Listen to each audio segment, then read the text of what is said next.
ஓம் விக்னேஸ்வரா போற்றி, ஓம் நவக்கிர நேரலை போற்றி. துலாம் ராசி நேர்களுக்கு வணக்கம். துலாம் ராசிக்கு தெய்வத்தோட அனுக்கிரம் கிடச்சிருச்சு, கடவுளின் பரிசு கிடச்சிருச்சு. கடவுள் உங்களுக்கு பரிசு கொடுக்குறாரு. தீபாவளி தாண்டி வருகிற நாட்கள் எல்லாமே தெய்வம் தருகிற பரிசுகளாகவே பார்க்கப்படுகிறது. சுவாதி, சித்திரை, விசாகம் 3 நட்சத்திரத்துக்குமே சிறப்பாக இருக்குது. ராசிநாதன் ராசிக்கு 12ஆம் இடத்துல பரிவர்த்தனை யோகத்தில் இருக்கிறாரு. நவம்பர் 3ஆம் தேதி ராசிக்கு வந்துடுவார். மிக சிறப்பாக இருக்குது. குருவுக்கு கேந்திரமாக வராரு. அருமையான அமைப்பு. இப்போ ராசிக்கு 9ஆம் இடத்துல இருக்க குரு 10ஆம் இடத்துக்கு வந்து உச்சம் அடைகிறாரு. பரவாயில்ல, உங்கள் ராசிக்கு 3, 6 கூடியவன் 10ஆம் இடத்துக்கு வராரு. 3ஆம் இடத்துக்கு 8ஆம் இடத்துக்கும் 6ஆம் இடத்துக்கு 5ஆம் இடத்துல வராரு. ஸோ 3, 6 உத்தியோகத்துக்கு போகிறவங்களுக்கு நல்லாயிருக்கும். சரியா நேர்களே? உத்தியோகத்துக்கு போகிறவங்க நல்லா ஒரு சக்ஸஸ் பண்ணுவீங்க. உத்தியோகத்தில் வந்து உங்களுக்கு நல்லா பெர்ஃபார்ம் பண்ணுவீங்க. உத்தியோகம் பண்ணுறவங்களுக்கு மிகச்சிறப்பான காலமாக பார்க்கப்படுகிறது. புதன் ராசியிலே இருக்கிறார். அருமையான அமைப்பு. 9, 12 கூட ராசியில் இருக்கிறனால தூரதேச அமைப்புகள் நல்லாயிருக்கும். வெளிநாடு வெளிமாநில தொடர்புகள் நல்லாயிருக்கும். ராசியில் புதன் இருக்கிறனால ஆள் கிளவராக இருப்பீங்க, அறிவுபூர்வமாக இருப்பீங்க, உணர்ச்சி வசப்பட மாட்டீங்க, டென்ஷன் ஆக மாட்டீங்க, பதட்டப்பட மாட்டீங்க, பொறுமையாக இருப்பீங்க. செவ்வாய் 2ஆம் இடத்துக்கு போயிடுறாரு. நவம்பர் 25ஆம் தேதி 2ஆம் இடத்துக்கு போயிடுவார். குரு பார்வைக்கு வருவார். ஸோ 2ஆம் இடத்துல குருமங்கல யோகம். ராசிக்கு 2, 7 கூடையவன் வந்து குருமங்கல யோகத்தில் இருக்கிறனால குடும்பத்தில் கணவன் மணி உறவு நல்லாயிருக்கும். குடும்பம் குதூகலமாக இருக்கும். சரியான நேரில் இதை காட்டில் என்ன வேணும்? நல்லா இருக்குது. சுக்கிரன், செவ்வாய், புதன், குரு இந்த 4 கிரகங்கள் அடுத்தடுத்து நல்ல பலன்களை கொடுக்குறாங்க. ராசிக்கு வந்து சூரியன் வந்துட்டார். சூரியன் வந்திருக்கிறாரு. ஆனால் புதன் கூட இணையலை. புதன் கொஞ்சம் வக்கரமாக இருக்கிறார். அடுத்த வருகின்ற நாட்களில் புதன் வக்கர நிவர்த்தி அடைஞ்சிருவார். கூடுதல் சிறப்பாக இருக்கும். புதன் வக்கர நிவர்த்தி அடைஞ்சிட்டாருன்னா உங்களுக்கு வந்து தகப்பன் வழியில் நல்ல ஒரு ஏற்றம் இருக்கும். அப்பா வழி சொத்துக்கள்லாம் நல்லா கிடைக்கும். அப்பா வழியில் நல்ல ஒரு இணக்கம் இருக்கும். அதுவும் ஆள் நல்லா ஹானஸ்ட்டாக இருப்பீங்க. சரியாக உயர்ந்த எண்ணம், உயர்ந்த சிந்தனை, பழக்க வழக்கம் எல்லாமே நல்லாயிருக்கும். ஸோ தீபாவளியை தாண்டி வருகிற நாட்கள் உங்களுக்கு வந்து கடவுள் கொடுக்குற ஒரு கொடையாகவே பார்க்கப்படுகிறது. ஒரு பரிசு, ஒரு கிஃப்ட்டை வந்து கடவுள் உங்களுக்கு கொடுக்குறாரு. எப்படி சார் கொடுக்குறாரு? அதுக்கு ஒரு முகாந்திரம் வேணும்ல. அப்படி பார்த்தோம்னா ராசிக்கு 4ஆம் இடம் மனஸ்தானம் குரு பார்வைக்கப்படுது. குரு 10ஆம் இடத்துலேருந்து 4ஆம் இடத்தை பார்க்குறாரு. ராசிக்கு 2ஆம் இடத்தை பார்க்குறாரு. 2ஆம் இடமும் வீடு தான். 4ஆம் இடம் வந்து குடும்பம்னு வச்சுக்கலாம். சரியா? ஒரு ஜாயிண்ட் ஃபேமிலி, குடும்பம், சுகம் அப்படின்னு வச்சுக்கலாம். ஒரு மனிதன் சுகப்படணும். சரியே? சுகம் இருந்தால் தான் வாழ்க்கை நல்லாயிருக்கும். 1000 பண வரவு இருந்தாலும் சரி, 1008 கமிட்மெண்ட் இருந்தாலும் சரி, வியாபாரம், தொழில் என்ன இருந்தாலும் சரி, சுகப்பட வேண்டும். ஹவ் ஆர் யூ அப்படி தான் கேட்குறாங்க. ஒரு மனிதனுக்கு மனிதன் நேரில் பார்க்கும்போது நம்ம என்ன கேட்குறோம்னா, how are you? Fine, I am fine. இப்போ துலாம் ராசி நேர்கள் ஃபைனாக இருக்க போகிறீங்க. ஏன்னா 4ஆம் இடத்துக்கு வந்து சுப தொடர்பு இருக்குது. அதுபோல் 4 கூடிய சனி பகவானும் வந்து ராசிக்கு 6ஆம் இடத்துல இருந்தாலுமே குரு பார்வைக்கு வராரு.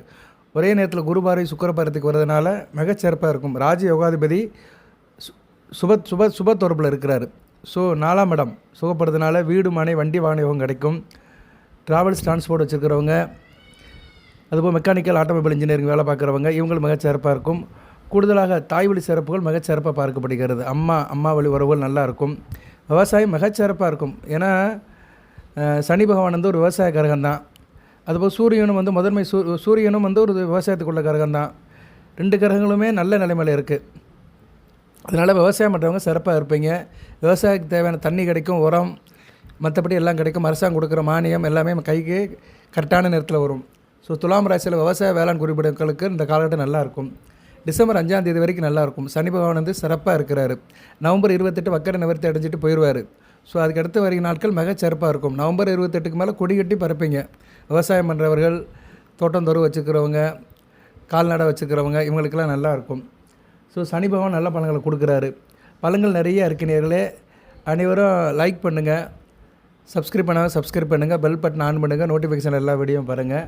5 கூடையவனும் நல்ல நிலைமையில் இருக்கிறாரு. 5 கூடையவன் யார்? சனி பகவான் தான். அப்போ வந்து குலதெய்வத்தோட அருள் கிடைக்கும். குறிப்பாக காவல் தெய்வங்களை குலதெய்வமாக வச்சுருக்கிறவங்க. காவல் தெய்வம் நிறையா இருக்குது. கருப்பசாமி, முனீஸ்வரர், முப்படாதி அம்மன், எல்லை அம்மன், காளியம்மன், இப்படி கிராம தேவதைகள், கிராம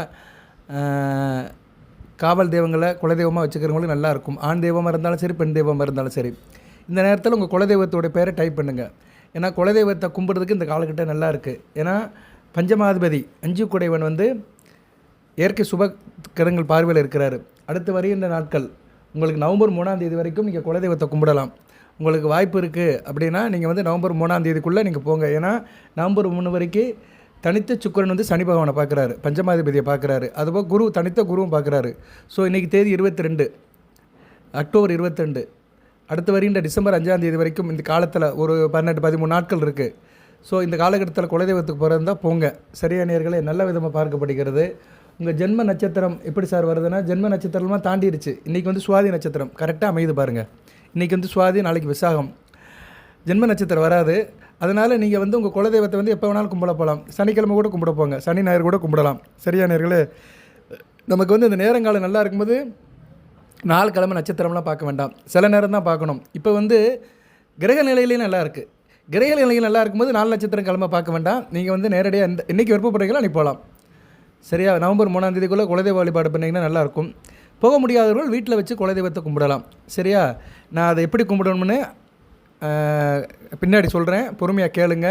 இந்நேரம் உங்கள் குலதெய்வத்தோட நாமத்தை வந்து டைப் பண்ணுங்க. எங்கள் சாமி வந்து கருப்பசாமி, காளியாத்தா, முப்படாதி, பேச்சியம்மே, மாடசாமி அப்படின்னு டெக்ஸ்ட் பண்ணுங்கள்.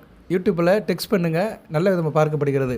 ஒரு நாளைக்கு ஒரு தடவைனாச்சும் குலதெய்வத்தை நினைக்கணும், ஒரு தடவைனாச்சும் எழுதி பார்க்கணும். குலதெய்வம் தான் கூட வரும். ஒரு மனுஷன் என்ன பண்ணாலும் சரி குலதெய்வம் கூட வரும். அதுபோல் ராசிக்கு 9 கூடையவனும் ராசியில் இருக்கிறார். இஷ்ட தெய்வம் இப்போ உங்கள் கூட இருக்குது. ஏன்னா 5ஆம் இடம் குலதெய்வம், 9ஆம் இடம் இஷ்ட தெய்வம், 2ஆம் இடம் வந்து நம்ம ஊரில் இருக்கிற காவல் தெய்வம், 2ஆம் இடம் 4ஆம் இடம். ஏன்னா 2ஆம் இடம் வந்து வீடு, 4ஆம் இடம் வந்து நம்ம நிணக்கமாக இருக்கிற இடம், சுகஸ்தானம், நம்ம சொந்த பந்தத்தோடு இருக்கிற இடம். சரி, சொந்த பந்தம், உற்றார் உறவினர்கள், இப்படி எல்லாத்துக்கிட்ட பேசி பழகிற இடம். அது கண்டிப்பாக நம்ம தெருவாக தான் இருக்கும். அந்த காலத்தில் அப்படி தான் இருக்கும். ஒரு தெருவுனா அந்த தெருவில் சொந்த பந்தம் இனமெல்லாம் சேர்ந்து இருப்பாங்க. கீழே தெரு மேலே தெருன்னு சொல்லுவாங்க. இன்றைக்கி எல்லாமே மிக்ஸ் ஆகிருச்சு. சரியா நேயர்களே? சரி, அது ஒரு பக்கம் இருக்கட்டும். ஆனால் கிராமத்துலலாம் இன்னும் அந்த அமைப்பு இருக்குது. அப்படி இருக்குங்களுக்கு பார்த்தோம்னா வேத ஜோதிடத்தில் ராசிக்கு 2ஆம் இடம் 4ஆம் இடம் அந்த அமைப்பை குறிக்கும். 9ஆம் இடம் இஷ்ட தெய்வம், 5ஆம் இடம் குலதெய்வம். ஸோ இப்போ இந்த இடங்களும் நல்லா தான் இருக்குது. 2ஆம் இடத்துல வந்து செவ்வாய் இருந்தாலுமே குரு பார்வை இருக்குது. 2 கூடியவன் வந்து ஆட்சி பெற்று இருக்கிறார் வருகிற 25ஆம் தேதியிலேருந்து செவ்வாய். அதுபோக 4ஆம் இடத்தை பற்றி ஏற்கனவே சொல்லிட்டேன், குரு பார்வை இருக்குது. ஸோ அதனால் இஷ்ட தெய்வம், காவல் தெய்வம், குலதெய்வம் எதுவாக இருந்தாலுமே இப்போ அதோடைய அனுக்கிரம் கிடைக்கும். நல்ல விதமாக பார்க்கப்படுகிறது. புதன் ராசியில் இருக்கிறாரு. பெருமாளுடைய அனுக்கிரம் பரிபூர்ணமாக இருக்குது டிசம்பர் 5ஆம் தேதி வரைக்கும். அவர் வக்கர நிவர்த்தி அடைஞ்சிருவார். வக்கர நிவர்த்தி அடைஞ்சிட்டாருன்னா பிரமாதமாக இருக்கும். சரியா? இப்போதைக்கு உங்கள் வாயில் வந்து பெருமாளுடைய நாமம் வரணும். பெருமாளுடைய நாமத்தை நல்லா சொல்லுங்கள், கோச்சாரத்தில் சொல்லுங்கள். நீங்கள் எந்த நட்சத்திரத்தில் பிறந்தாலும் சரி, உங்களுக்கு தசாபுத்தி என்ன நடந்தாலும் சரி. சரியா? துலாம் ராசியில் என்ன தசாபுத்தி நடக்கும்? மத்தியம வயதில் இருக்கிறவங்க, ஒரு 30 வயசுக்கு மேலே இருக்கிறவங்க பார்த்தோம்னா, சுவாதி நட்சத்திரத்தை பிறந்தவங்களுக்கு வந்து குரு திசை முடிஞ்சு சனி திசை நடக்கும். சரியா? ராக திசையில் ஒரு 10 வருஷம் இருந்தாலுமே குரு திசை ஒரு 16, 10, 16, 26, குரு திசை முடிஞ்சு சனி திசை நடக்கும். கரெக்டாக சனி திசை தான் நடக்கும். அது வயசானவங்களுக்கு புதன் திசை நடக்கும். ஸோ உங்களுக்கு வந்து மத்தியம வயதில் ஒரு 40 வயசுக்கு மேலே இருக்கிறவங்களுக்கு சனி திசை, புதன் திசை இப்படி தான் போகும்.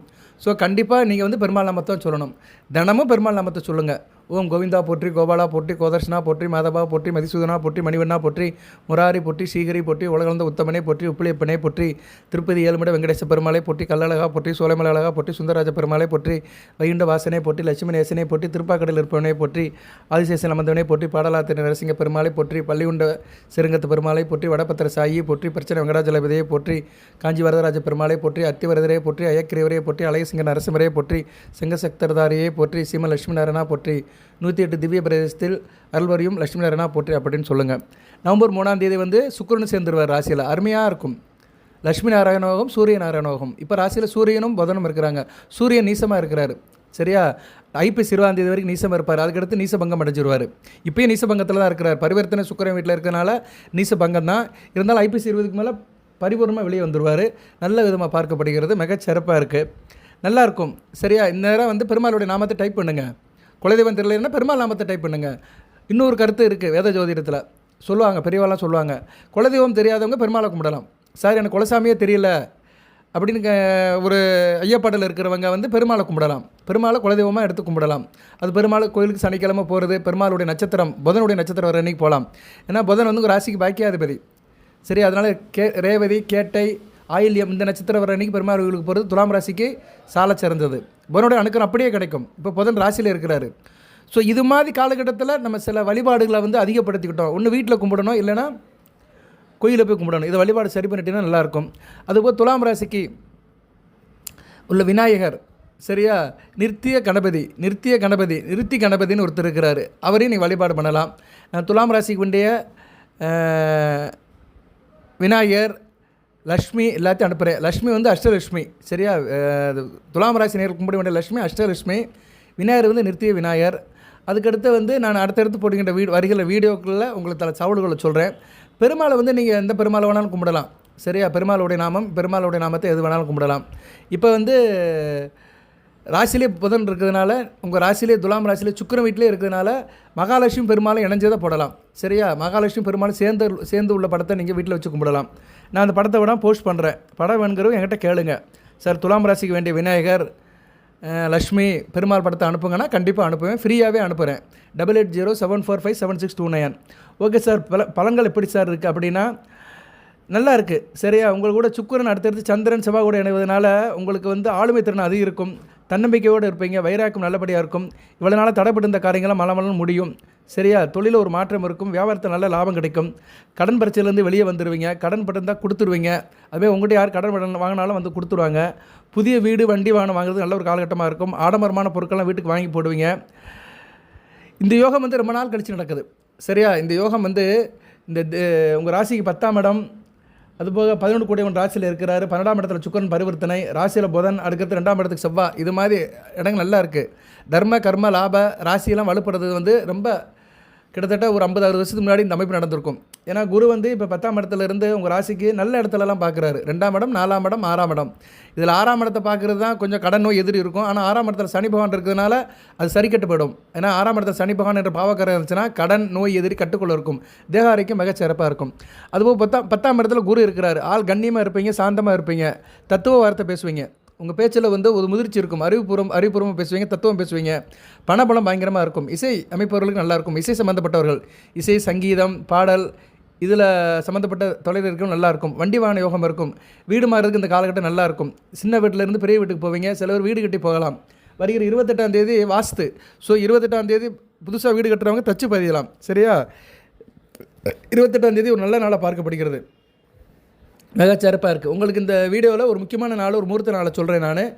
சரி, அது மிகச்சிறப்பாக பார்க்கப்படுகிறது. 28ஆம் தேதி நல்ல நாள் தான். 3ஆம் இடத்துல சந்திரன் இருப்பார். போராட நட்சத்திரத்தில் உங்கள் ராசிநாத நட்சத்திரத்தில் இருப்பார். நல்ல அமைப்பு தான். செவ்வாய்க்கிழமை தான். பிருகமங்கல யோகம் அப்படியே கிடைக்கும். ஸோ 3ஆம் தேதியும் வீட்டில் நீங்கள் பூஜை பண்ணலாம். 28ஆம் தேதியும் வீட்டில் ஒரு பூஜை பண்ணலாம். சரியா? வீட்டில் வந்து நீங்கள் யாரை வச்சு பூஜை பண்ணலாம்? மகாலட்சுமி பூஜை பண்ணலாம். சரியா? 28ஆம் தேதி காலையில் 8 to 9 மகாலட்சுமி படம், அஷ்டலட்சுமி படத்தையும் விநாயகர் துலாம் ராசிக்குள்ள விநாயகர் படத்தையும் வச்சு நீங்கள் வீட்டில் சாமி கும்பிடலாம். 28ஆம் தேதி முடியாதவர்கள் வந்து 30ஆம் தேதி கும்பிடலாம். சந்திரன் வந்து 4ஆம் இடத்துக்கு போயிடுவார். அருமையான இப்போ குரு அமைப்பு, குரு பார்வையில் இருப்பார். உங்கள் ராசிக்கு வந்து 10 குடைவன் வந்து குரு பார்வையில் வர்றதுனால குருச்சந்திர யோகம் வந்து 30ஆம் தேதி நடக்கும். சரியா? அதனால் உங்களுக்கு 2 தேதி சொல்கிறேன், 28 அல்லது 30. இந்த 2 நாட்களில் ஒரு நாள் வந்து நீங்கள் வீட்டில் மகாலட்சுமி படம், அஷ்டலட்சுமி படத்தையும் விநாயகர் படத்தை வச்சு கும்பிட்டீங்கன்னா மிகச்சிறப்பாக இருக்கும். 30ஆம் தேதி வந்து நீங்கள் எப்போ கும்பிடலாம்னா காலையில் 7 to 7 கும்பிடலாம். சரியா? அன்றைக்கி நல்ல அமைப்பாக தான் பார்க்கப்படுகிறது. தசமி திதி நல்லாயிருக்கும். அன்றைக்கி வந்து என்ன கிழமைனா வியாழக்கிழமை, குருவாரம் தான். ஸோ நல்ல மிகச்சிறப்பாக இருக்கும். சரியா? குருச்சந்திர யோகம் அப்படியே நிற்கும். விருப்பப்படுறவங்க கும்பிடுங்க. ஒன்றும் பெரிய விஷயம் கிடையாது. வீட்டில் சாமி படத்தை தொடச்சி அப்படியே கெண்டியில் கொஞ்சம் தண்ணி ஊற்றணும். கெண்டியில் தண்ணி ஊற்றிட்டு அதில் மல்லிகைப்பூ, முல்லைப்பூ போடணும். கொஞ்சம் அருகம்புல் போடணும். ஏன்னா விநாயகரை கும்பிடுறதுனால துளசி போட்டுக்கலாம், இல்லைன்னா மறிக்கொழுந்து போட்டுக்கலாம். வேப்பிலை போடுறவங்க போடுங்க. 3 போட்டிங்கன்னா 30 தேவிகளோட சக்தி கிடச்சிரும். வேப்பிலையில் ஆதிபராசக்தி இருக்கிறா, துளசியில் வந்து மகாலட்சுமி இருக்கிறா. துளசி அல்லது மறிக்கொழுந்து போடலாம். வெள்ளைப்பூக்களில் வந்து சரஸ்வதி இருக்கிறா. எப்போயுமே வந்து கெண்டியில் வந்து 3 பூக்கள் போடணும். சரஸ்வதி, லக்ஷ்மி, அன்னை ஆதிபராசக்தி 3 தெய்வங்களும் 30 தேவிகளோட அனுக்கிரகம் கிடைக்கணுமா தண்ணியில் போடணும். ஏன்னா சந்திரன் வந்து சக்தியாக இருக்கிறவன். சந்திரன் தான் தாய்க்கு நிகரானவன். நம்ம பிறந்தவனே குடிக்கிறது என்ன குடிக்கிறோம்? தாய்ப்பால் தான் குடிக்கிறோம். அந்த தாய்ப்பாலே சந்திரன் தான். சரியா? யாராக இருந்தாலும் சரி, அரசனாக இருந்தாலும் சரி, ஆண்டியாக இருந்தாலும் சரி, அவன் பிறந்தவொடனே குடிக்கிற முதல் ஆகாரம் வந்து தாய்ப்பால் தான். ஸோ அந்த தாய்ப்பாலுக்குரிய சந்திரன் நீர் கிரகம். சரியா? நேரில் அவன் வந்து தண்ணீரில் தான் சந்திரன் இருக்கிறாரு. ஸோ அந்த தண்ணீரில் இந்த நான் சொன்ன அந்த பொருட்கள், அந்த இலை தலைகளை போட்டு பூக்களை போட்டு நீங்கள் கும்பிட்டீங்கன்னா மிகச்சிறப்பாக பார்க்கப்படுகிறது. அருகம்புல்லை போட்டுக்கிட்டீங்கன்னா விநாயகரோட அனுக்கிரகம் வந்துடும். 4 சக்தி அங்கே இருக்கும். 30 தேவிகளும் விநாயகரும் வந்துடுவாங்க. விநாயகருங்கிறது முக்கியமான அம்சம். விநாயகர் வந்து ஒரே நேரத்தில் 30 தேவிகளோட அருளை பெற்றவர். அதனால தான் அவர் சக்தி கணபதிங்கிறோம், லக்ஷ்மி கணபதிங்கிறோம், வித்யா கணபதிங்கிறோம். வித்யா கணபதினா சரஸ்வதி வடிவமானவர், லக்ஷ்மி கணபதினா அன்னை மகாலட்சுமி வடிவமானவர், சக்தி கணபதினா ஆதிபராசக்தி வடிவமானவர். ஸோ இப்படி 30 தேவியில் அருளப்பட்ட விநாயகரை வந்து ஈஸியாக நீங்கள் வசப்படுத்தலாம். இதெல்லாம் தெய்வத்தை வசப்படுத்துறது. வீட்டிலே வந்து நம்ம கிண்டியில் அந்த செம்பு பாத்திரத்திலும் பித்தளை பாத்திரத்திலும் இல்லைன்னா கலசம் செம்புலையும் வந்து தண்ணியை ஊற்றி இதை போட்டு மந்திரத்தை சொல்லணும். இப்போ நான் பெருமாள் மந்திரம் சொன்னேன், அது மாதிரி நீங்கள் லட்சுமி மந்திரம், ஆதிபராசக்தி மந்திரம், சக்தி மந்திரம், சரஸ்வதி மந்திரம் எல்லாத்தையும் சொல்லணும். ஓம் சரஸ்வதி தாயை போற்றி, வித்தியக் அதிபதியை போற்றி, வித்யாகாரணையை போற்றி, வாக்குப்பளிதம் தருவலை போற்றி, ஞாபகசக்தி தருவலை போற்றி, ஜோதிட ஆராய்ச்சி தருவலை போற்றி, கல்வி தருவலை போற்றி, நாமாலை போற்றி, பாமாலை போற்றி, கலைமகளை போற்றி, கலைவாணியை போற்றி, சாரதாம்பாளை புரட்சி சரஸ்வதி தாயை போற்றி, நான்முக நாயை போற்றி, சத்தியலவுத்து தாயை போற்றி, பெருமொழி தாயை போற்றி, வித்தியக் அதிபதியை போற்றி, வித்யாகாரணையை போற்றி, வாக்குப்பளிதம் தருவலை போற்றி, அப்படி சொல்லணும். சரஸ்வதியை வந்து எந்த அளவுக்கு நீங்கள் நாவால் நர்ச்சனை பண்ணுறீங்களோ சரஸ்வதி உங்கள் நாக்கில் இருப்பா. வார்த்தை சுத்தமாக இருக்கும், வாக்கு பலிதம் இருக்கும், நீங்கள் சொல்கிறது நடக்கும். நீங்கள் சொல்கிறது நடக்கணும், உங்கள் பேச்சை மற்றவங்க கேட்கணும், நல்லா படிக்கணும் அப்படின்னு மாணவர்கள் நினைக்கிறீங்க. யாராக இருந்தாலுமே வாக்கில் ஒரு சுத்தம் இருக்கணும் அப்படின்னு நினைக்கிறவங்க சரஸ்வதியுடைய நாமத்தை சொல்லணும். பணம் சேரணும், கையில் பணம் இருக்கணும், மகாலட்சுமி என் கூட இருக்கணும், காசு பணம் இருக்கணும் அப்படின்னா அஷ்டலட்சுமி மந்திரத்தை சொல்லணும். சரி, அஷ்டலட்சுமி மந்திரத்தை சொல்லலாம். ஓம் ஆதிலட்சுமியை போட்டி, தனலட்சுமியை போட்டி, தானியலட்சுமியை போற்றி, திவ்யலட்சுமியை போட்டி, திரைவலட்சுமி போட்டி, சௌபாகியலட்சுமியை போட்டி, வீரலட்சுமி, விஜயலட்சுமியை போற்றி, ஐஸ்வர்யலட்சுமியை போட்டி, கஜலட்சுமியை போட்டி, அஷ்டலட்சுமியை போட்டின்னு சொல்லணும். ஏன்னா துலாம் ராசிக்கு அஷ்டலட்சுமி தான் அனைத்து சௌகரியங்களும் கொடுப்பா. அதுக்கடுத்து ஆதிபராசக்தி அன்னை நாம உங்களுக்கு தெரியும். சரியா, சொல்லலாம். சரியா, அம்மன் நாமத்தை சொல்லலாம், அம்மனுடைய பாடல்களை படிக்கலாம். தேவிஸ்ரீ கருமாரி மனையை போற்றி, சந்தன மாரியை போற்றி, முத்து மாரியை போற்றி, இருக்கங்கூடு மாரியை போற்றி, வாழ வந்த மாரியை போற்றி, சமயபுரத்து மாரியை போற்றி, வெயிலுந்த மனை போற்றி, வண்டியூர் தப்பக்குளத்து மாரிமனை போற்றி, பச்சைமடத்து மாரிமனை போற்றி, செல்லத்தம்மனை போற்றி, கண்ணுடி கண்ணத்தலனையை போற்றி, உஜ்ஜிரிமா காளியை போற்றி, கல்கத்தா காளியை போற்றி, நாககாளி அம்மனை போற்றி, எனக்கு தெரிஞ்சே நான் சொல்லிட்டு இருக்கிறேன். நான் சொல்லிக்கிட்டே இருப்பேன். மந்திரத்தை மட்டும் சொல்லுங்கன்னா நான் ஒரு நாள் முழுக்க சொல்லிகிட்டே இருப்பேன். ஒவ்வொரு தெய்வத்துக்குள்ள மந்திரத்தை தமிழ்லேயே சொல்லுவேன். எனக்கு தெரிஞ்சது தெரியாது, அறிஞ்சது அறியாது, புரிஞ்சது புரியாதெல்லாம் சொல்லுவேன். நீங்களும் சொல்லுங்கள், உங்கள் தாய்மொழியிலே சொல்லுங்கள், சமஸ்கிருதத்தில் சொல்லுங்கள். மந்திரத்துக்கு தான் தெய்வம் அடிமை. சரியா, இப்போதைக்கு இந்த நான் சொல்கிற மந்திரத்தை அப்படியே நீங்கள் சொல்லுங்கள். 28ஆம் தேதி அல்லது 30ஆம் தேதி காலையில் செஞ்சுருங்க. செஞ்சுட்டு வேலை வெட்டியை பார்க்க போங்க. எல்லாம் நல்லபடியாக நடக்கும். கண்ணை மூடிட்டு போங்க, யாரும் உங்களை எதுக்க முடியாது, எவனும் தட்டி கேட்க முடியாது. தீபாவளி பரிசாக தெய்வம் உங்களுக்கு அப்படியே அள்ளி வழங்குது. சரியா, தெய்வம் கொடுத்த பரிசு கிடைக்க போகுது. அது பணமாகவும் கிடைக்கலாம், இடமாகவும் கிடைக்கலாம், மனையாகவும் கிடைக்கலாம், வீடாகவும் கிடைக்கலாம், நல்ல ஒரு வேலையாகவும் கிடைக்கலாம், வேலையில் ஒரு இன்க்ரிமெண்ட்டாகவும் கிடைக்கலாம். சரியா, உத்தியோகத்தில் உதவி ப்ரொமோஷனாகவும் கிடைக்கலாம். சில பேருக்கு தேக ஆரோக்கியமாகவும் கிடைக்கலாம். நிறைய பேருக்கு பணம் காசு பணம் இருக்கும், உடம்பு நல்லா இருக்காது. தீபாவளி அன்றைக்கி ஒரு ஸ்வீட் சாப்பிட முடியாது, உடம்புல சர்க்கரை இருக்கும், ப்ரெஷர் இருக்கும், கஷ்டப்படுறாங்க. சரியா, அப்படிப்பட்டவர்கள்லாம் நான் சொல்கிற நாட்கள் அன்றைக்கி, அந்த முக்கியமான நாட்கள் அன்றைக்கி. ஏன்னா 28ஆம் தேதி போராட நட்சத்திரம், சந்திரன் போராட நட்சத்திரத்தில் உட்காருவார். 30ஆம் தேதி திருவோண நட்சத்திரத்தில் உட்காருவார். அருமையான அமைப்பு. சரியா, ஒன்று சுக்கிர நட்சத்திரம், ஒன்று சந்திரன் நட்சத்திரம், ஒன்று உங்கள் ராசிநாத நட்சத்திரம், இன்னொன்று உங்கள் ராசி கர்ம ஸ்தானாதிபதி சந்திரனுடைய நட்சத்திரம். தன்னுடைய சுயசாரத்தில் நின்று குரு பார்வைக்கு வருவார். அருமையான அமைப்பு. 4ஆம் இடத்துல சுகஸ்தானத்தில் தேகம் நல்லாயிருக்கும், தேக ஆரோக்கியம் நல்லாயிருக்கும், நாள்பட்டு வேதத்தில் இருக்கும், எந்திரிச்சு உட்காந்துக்குருவீங்க. நீங்கள் டாக்டரை பார்க்குது, மருந்து மாத்திரை சாப்பிட்றது எல்லாம் செய்யுங்க. ஆனால் இந்த சூட்சும நாள் இருக்குது பார்த்தீங்களா, வழிபாடு 30ஆம் தேதி சொல்கிறேன் பார்த்தீங்களா, அந்த வழிபாடு செஞ்சிட்டிங்கன்னா மிகச்சிறப்பாக இருக்கும். 30ஆம் தேதி திருவோண நட்சத்திரம் மதியம் 2:56 வரைக்கும் இருக்குது. நீங்கள் காலையிலே பண்ணிடுங்க. சரியா, காலையிலே பண்ணிடுங்க, நல்ல விதமாக பார்க்கப்படுகிறது. சரியா நேர்களே, காலையிலே ஒரு 6 to 7 பண்ணிடுங்க. சரியா, அன்றைக்கி வியாழக்கிழமை குருவோரையிலே பண்ணிடுங்க, 6 to 7 பண்ணிடுங்க. சும்மா வீட்டில் எப்பயும் போல் ஒரு 5 மணிக்கு எந்திரிங்க, 5:30க்கு எந்திரிங்க, ஒரு காஃபி டீ சாப்பிட்டுட்டு குளிச்சுட்டு அப்படியே ஒரு 6-6:30க்கு பூஜை பண்ணிடுங்க. நான் சொல்கிற படங்கள் இருக்குல்ல, அந்த படங்கள் படத்தை வச்சு கும்பிட்ருங்க. இல்லைனா வீட்டில் இருக்கிற விநாயகர் படம், லட்சுமி படம், வீட்டில் இருக்கிற படத்தை தொடச்சி சுத்தம் பண்ணிவிட்டு கிண்டியில் தண்ணியை வச்சுட்டு அந்த பூக்கள்லாம் போட்டுருங்க. சரி, எதுவுமே கிடைக்கலன்னா அருகம்புள்ளையும் வேப்பலையும் கூட போட்டு செய்யலாம். நீங்கள் சார் எனக்கு எதுவும் கிடைக்கல, என் வீட்டில் துளசி இல்லை, மறிக்குழந்து இல்லை, வெள்ளைப்பூ இல்லை, வேப்ப இலையும் அருகம்புல்லும் கிடைக்கும், வீட்டை சுற்றியே கிடைக்கும், வேப்ப மரம் இருக்கும், வேப்ப இலையை பறிங்க, அருகம்புல்லை எடுங்க, போடுங்க, சொல்லுங்கள். இல்லாதவனுக்கு என்ன சொல்லுவாங்க, இல்லாதவன் கடன் 7 வருஷத்துக்கு அப்படிம்பாங்க. இல்லாதவன் கடன் 7 வருஷத்துக்கு தெய்வம் காத்துக்குருமா, 7 வருஷம் வரைக்கும் பொறுக்குமா. அவன் எப்படா திருப்பி கடனை செலுத்துவான்னு. அது மாதிரி ஏழைக்கத்து எள்ளு உருண்டை, இல்லாதவனுக்கு 7 வருஷம். இருக்கதை செய்யுங்க. சரியா, அதுதான் ரொம்ப முக்கியம். ஓகே, பலன்கள் எப்படி சார் இருக்குன்னு நம்ம பலனுக்குள்ளே வருவோம். பலன்களை பார்த்துட்டோம்னா நல்லா தான் இருக்குது. சரியா, பூர்வீக சொத்து கிடைக்கிறதுக்கு நல்ல வாய்ப்பு இருக்குது. எந்த துறையில் இருந்தாலும் அதிர்ஷ்டம் இருக்கும். நீங்கள் எந்த துறையில் வேலை பார்த்தாலும் சரி, என்ன வியாபாரம் பார்த்தாலும் சரி, மிகச்சிறப்பாக பார்க்கப்படுகிறது. அதுபோக வம்ச விருத்தி இருக்கும், புத்திர பாக்கியம் கிடைக்கிறது நல்ல ஒரு வாய்ப்பாக பார்க்கப்படுகிறது. படித்து முடித்தவர்களுக்கு விசேஷ பட்டங்கள் கிடைக்கும். அதுவும் படித்து முடித்தவர்கள் வெளிநாடு வெளிமாநில தொடர்பில் இருந்தாலும் நல்ல விதமாக பார்க்கப்படுகிறது. திருமணம் அலைன்ஸ் நல்லபடியாக ஃபிக்ஸ் ஆகும், வரன் நல்லபடியாக அமையும், அதிர்ஷ்டமுள்ள மனைவி கிடைக்கிறது இந்த காலகட்டம் இருக்குது. மனைவி வழியிலும் நல்ல செல்வம் வரும். உங்கள் மனைவி வழியில் எதனாச்சும் பொருளாதார முன்னேற்றம் இருக்கும். யாராச்சும் கொடுத்து உதவுவாங்க, மாமனார் மாமியார் மச்சினை யாருனாச்சும் உங்களுக்கு சில தேவைகளை பூர்த்தி பண்ணிட்டு போவாங்க, நல்ல விதமாக பார்க்கப்படுகிறது.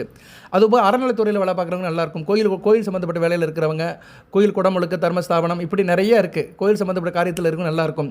அதுபோல் நீங்களும் அந்த விஷயத்தில் அந்த சங்கல்பத்தில் கலந்துக்குருவீங்க, கோயில் திருக்குறளால் கலந்துக்குருவீங்க, கோயில் சம்மந்தப்பட்ட காரியத்தில் கலந்துக்குருவீங்க. அது ஒரு நல்ல ஒரு சந்தோஷத்தை கொடுக்கும், நல்ல ஒரு புண்ணியத்தை கொடுக்கும். தொட்ட காரியம் தொடங்கும், முயற்சி பலிதம் இருக்கும். முயற்சி பலிதங்க தான் ரொம்ப முக்கியம். சரியா, 28ஆம் தேதி நீங்கள் அந்த வழிபாடு பண்ணிங்கன்னா சந்திரன் 3ஆம் இடத்துல இருப்பார், மிகச்சிறப்பான அமைப்பு. 3ஆம் இடத்துலேருந்து 9ஆம் இடத்தை பார்ப்பார். 9 கூடியவன் ராசியிலே இருக்காது. இதுதான் ஒரு அமைப்பு. இன்றைக்குமே வேத ஜோதிடம் பழிச்சு போகாதுங்க. ஜோதிடர்கள் வேணால் முன்ன பண்ண பேசுவாங்க, ஆனால் வாய்ப்பாடு வந்து என்றைக்குமே தப்பவே தப்பாது. நான் என்றைக்குமே வாய்ப்பாடை கரெக்டாக சொல்லிடுவேன். ரைட்டு சார், நீ எல்லாம் சொல்கிற, ஆனால் எனக்கு சில பிரச்சனைகள் இருக்குது அப்படின்னா, கோச்சாரத்தில் யாருக்கு பிரச்சனையாக இருக்கும்னா, இப்போ ராசிக்கு 8ஆம் இடத்துக்கு சனி பார்வை செவ்வாய் பார்வை இருக்குது, ஒருங்கே இருக்குது. அதுக்கடுத்து ராசிக்கும் 8ஆம் இடத்தை பார்ப்பாங்க, சனியும் செவ்வாயும் சேர்ந்து பார்க்குறாங்க. அதுக்கு என்ன 8ஆம் இடம்னா என்ன? திடீர் பிரச்சனைகள் வரும், திடீர் செலவுகள் வரும், வம்பு தும்பு வழக்குகள் வரும், பெண்கள் விஷயத்தில் சில பிரச்சனைகள் வரும். அதனால் ஆண்கள் வந்து பெண்கள் விஷயத்தில் கவனமாக இருங்க. ஆண்களுக்கு தான் எச்சரிக்கைப்படுத்தப்படுகிறது. ஆண்கள் கொஞ்சம் கவனமாக இருக்கணும். பிறர் வம்பு தும்பு வழக்குக்கு நீங்கள் போகாமல் இருந்தீங்கன்னா மிகச்சிறப்பாக இருக்கும். ஓகே நேயர்களே, ஸோ உங்களுக்கு 2 நாட்களில் நான் வந்து சொல்லியிருக்கிறேன். அடுத்து வந்து சில பரிகாரங்களை சொல்கிறேன், அந்த பரிகாரத்தை மட்டும் செய்யுங்க நீங்கள். சரியா? பரிகாரத்தை செய்யுங்க, மிகச்சிறப்பாக பார்க்கப்படுகிறது. அது என்ன பரிகாரம்னு ஒன் பை ஒன்னாக சொல்கிறேன். அனைவரும் லைக் பண்ணுங்கள், குலசாமி பேரை டைப் பண்ணுங்கள். மாவிலை வந்து வீட்டில் மாவிளை தோரணம் இருந்தாலே மகாலட்சுமி இருப்பான்னு அர்த்தம்.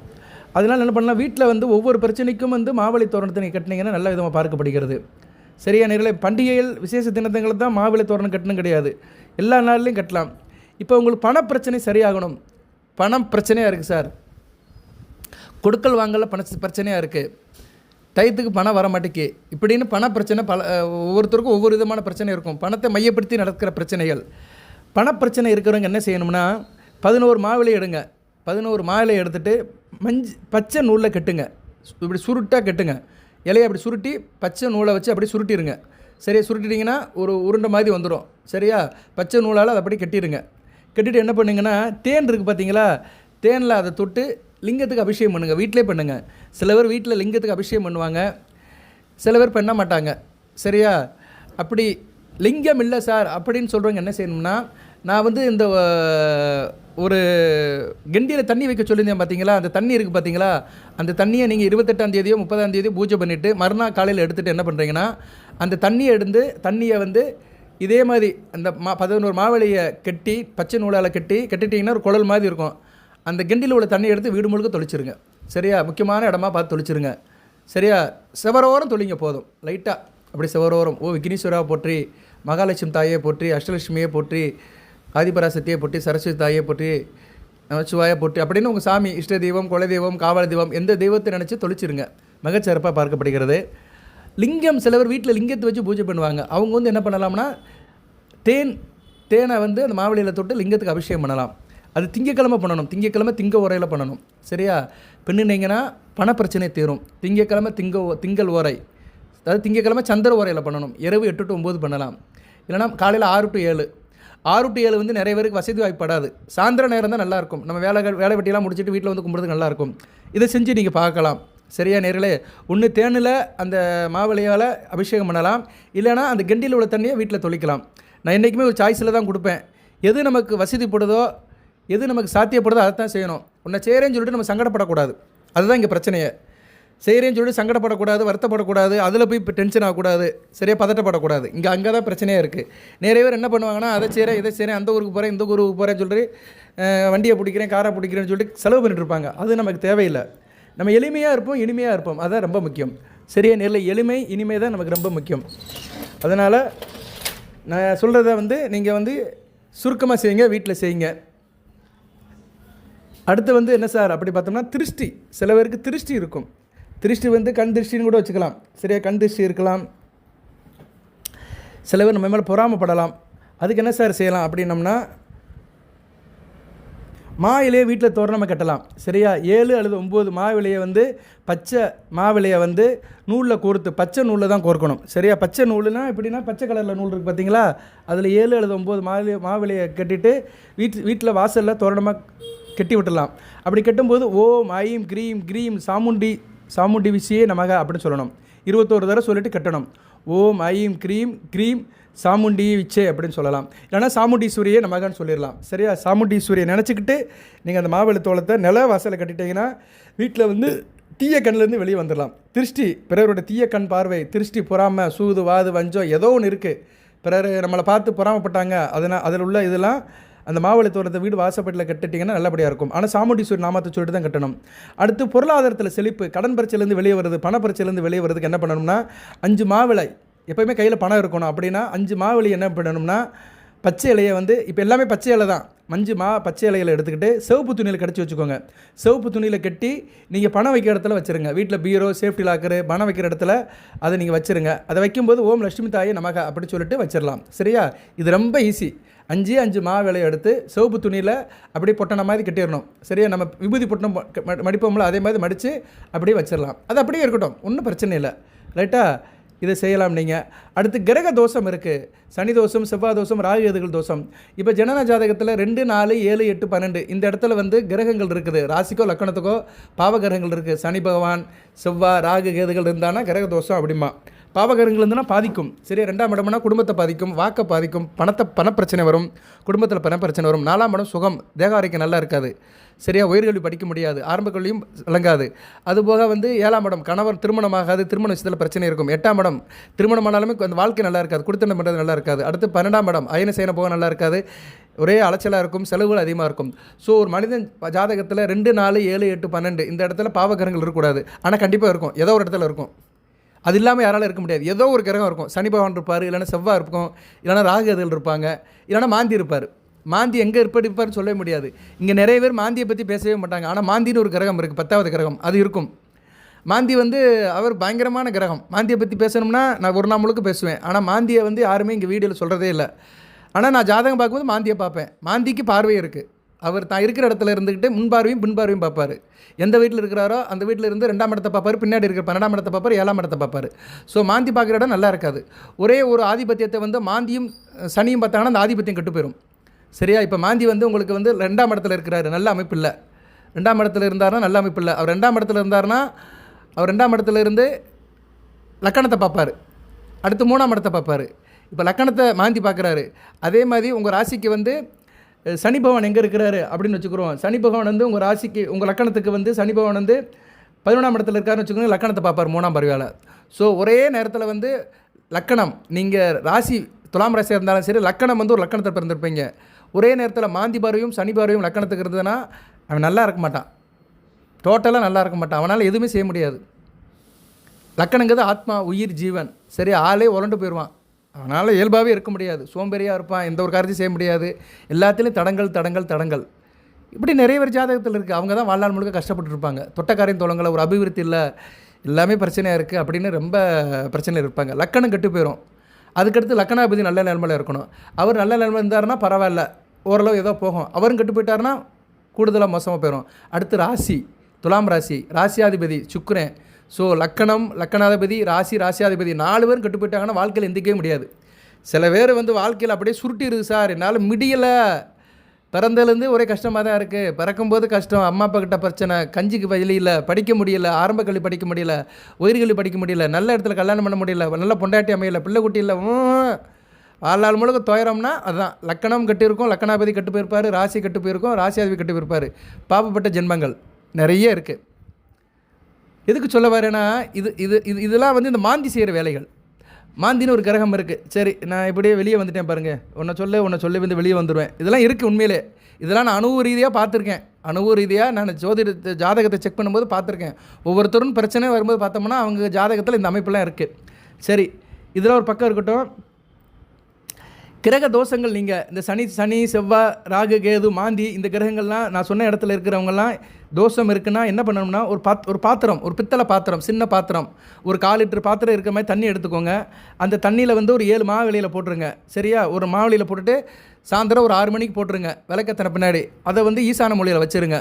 போட்டு அது மேலே ஒரு மூடியை போட்டுருங்க. ஏன்னா ஏதாச்சும் பூச்சி கீச்சி விழுந்துடும். ஒரு தட்டை போட்டு மூடிடுங்க. சரியா? ஒரு தட்டை போட்டு மூடிடுங்க. மறுநாள் காலையில் தண்ணியை எடுத்து உடம்புல குளிச்சிருங்க அப்படியே. சரியா? நீங்கள் குளிக்கிற தண்ணியோடு சேர்த்து கூட குளிக்கலாம்.